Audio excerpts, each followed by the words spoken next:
Talk about having a bad day. So Leviathan is set underwater. Think the abyss. Now here's the underwater mining team. Doesn't really look like they're in water though, does it? Ooh, a fake fish. Sorry, they must be underwater. Oh dear, this guy is running out of oxygen. Now I love how he's fretting and everyone just walks off out of total disinterest, and Peter Weller doesn't give a shit in his control room. What a great start to the film. Ooh, this is like a computer game now. Quick, quick, time is running out to complete this level. Oh, we're almost there, come on, must save this guy. See, the thing with this scene and a whole chunk of Leviathan is it's so sluggish. But they are underwater because, hey look, a fake fish.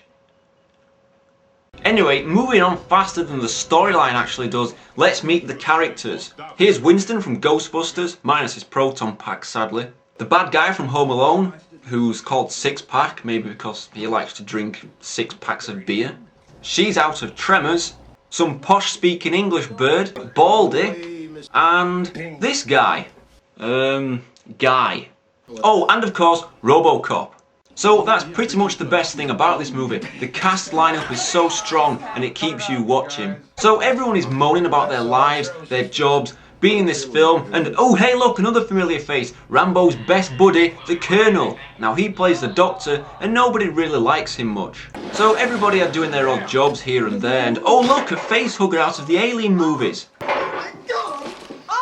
She sounded really scared there, but she did kill it, so I'll let her off. Yet another movie ripoff. And it's funny that I mention that because Leviathan is quite often cited as borrowing from a large array of other movies, such as The Abyss, Aliens, The Thing, and it's very much like Halloween 3, because every time you watch it, you shout stop it and reach for the remote control to change the channel. Here's the mining firm's boss talking via TV monitor to RoboCop. She's called Martin. A woman called Martin. What? So Six Pack goes for some quiet time. He's a wanker. And oh no, the face hugger is sharing his bed with him. Dirty bastard. So off he goes to do some more moaning. Everyone moans in this film. It's like to compensate for the shit dialogue that they all have. So as punishment for bitching all the goddamn time, he's sent outside with his favourite friend. And while walking around blasting holes into rocks, he suddenly falls over. Haha, oh dearie me, let's see that again. So, where does the film's title come from? Well, they stumble across a sunken Russian ship called Leviathan.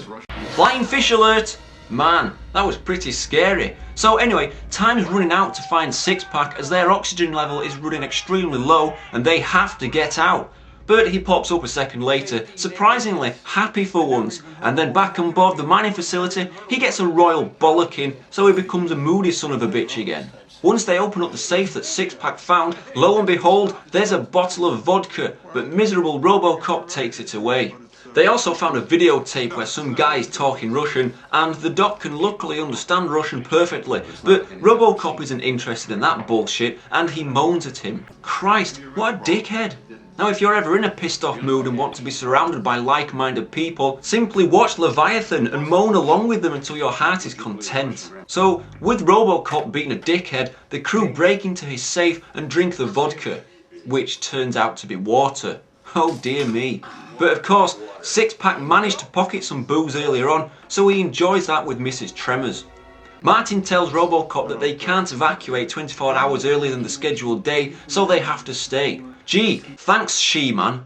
So we're over 35 minutes in by this point, and if you're still awake, you'll get to see Six Pack isn't feeling too well.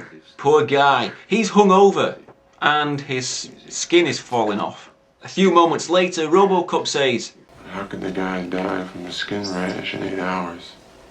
"Oh, that's great. He suddenly dies off screen. I really wanted to see him moan as he died." So the Doc and RoboCop talk a load of crap about wanting to check everybody, blah blah blah. Let's see some goddamn action.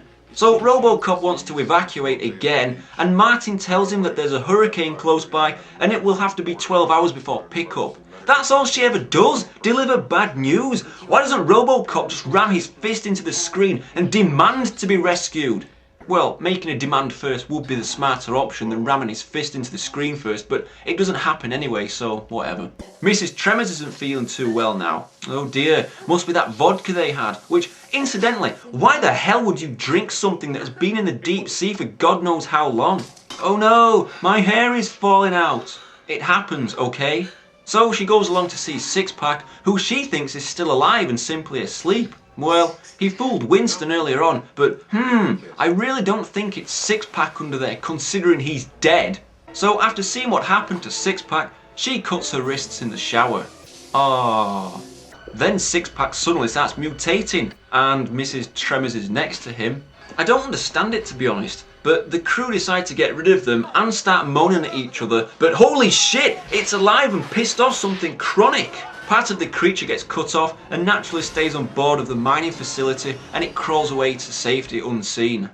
The mystery is then solved. The mutations are caused by drinking the vodka. It must have been an experiment all along. Pretty long stretch of the imagination, the ship and the bottle of vodka, which was in a safe hidden away that could never have been found, but thank God it was, because now we have the movie Leviathan.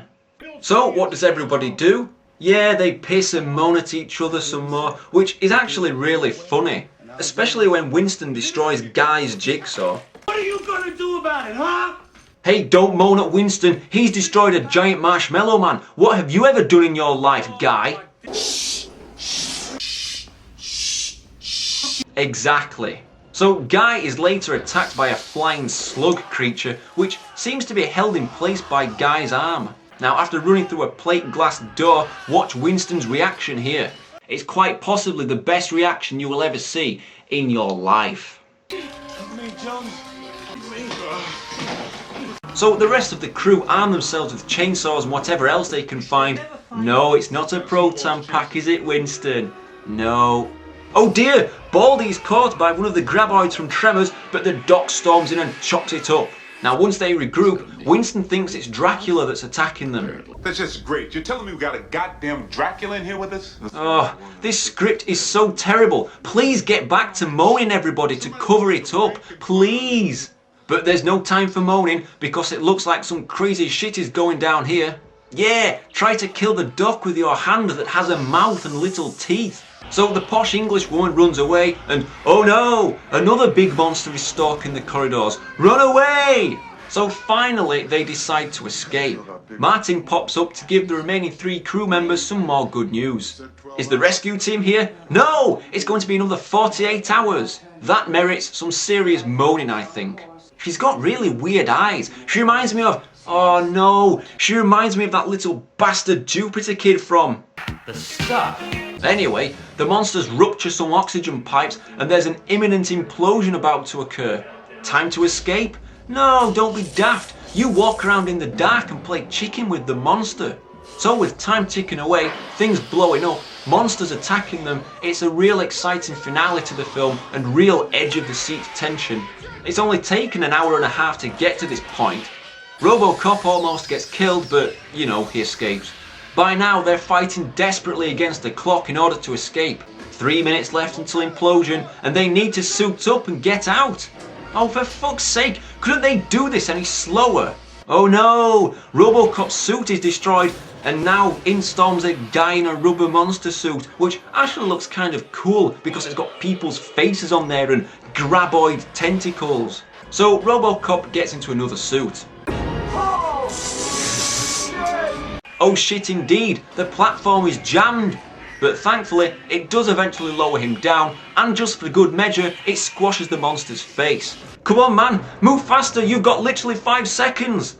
And the compound implodes on itself, and our heroes conveniently float to the surface. Yay, they made it! Woohoo! And here comes the rescue chopper. So overall, I think it's a fairly decent film with some good effects, some interesting situations, and a good solid cast who just like to moan all the time. And also, what? There's more! Yep, before the helicopter can save them, a bunch of sharks suddenly decide to get in on the action.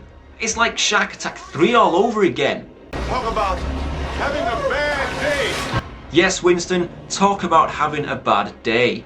His delivery of that line made me laugh. It's like he doesn't understand the situation he's in, or he doesn't give a shit. Well, it is about to get worse, because the monster pops up from nowhere and it looks like the woman is about to be killed, but Winston then suddenly appears in her place and she's miles away swimming to safety, and the monster, which looks like shit out in the open, drowns the ex-Ghostbuster. Wow. And now it sinks to even lower levels by RoboCop doing this. What? I mean, for the entire movie, it's gone from dark, atmospheric, moody, paranoia moments to this. It doesn't feel like it's from the same movie. But it's now over and they fly away. So like I was saying earlier, it's a fairly decent movie and... there's even more. What? Do the sharks fly out of the sea and attack the plane?